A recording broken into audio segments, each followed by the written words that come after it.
আজকের এই পার্শে মাছের একটা খুব সহজ রেসিপি করে দেখাবো। এর জন্য প্রথমে মাছগুলোকে ধুয়ে হাফ চামচ নুন হাফ চামচ হলুদ দিয়ে মাখিয়ে নিলাম। আর একটা বেগুন আর দুটো টমেটো নিয়েছিলাম। তারপর কড়ায় তেল দিয়ে মাছগুলোকে দিয়ে ভালো করে ভেজে তুলে নিলাম। এবার কেটে রাখা বেগুনগুলো ভেজে নেব ভালো করে।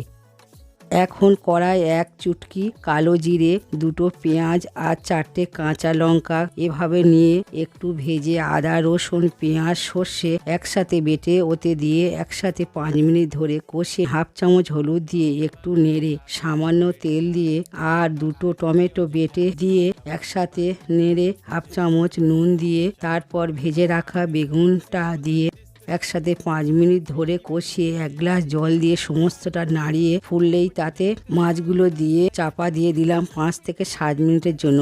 এবার ঢাকনাটা খুলেই তৈরি করে নিলাম খুব সহজ পার্শে মাছের একটা রেসিপি।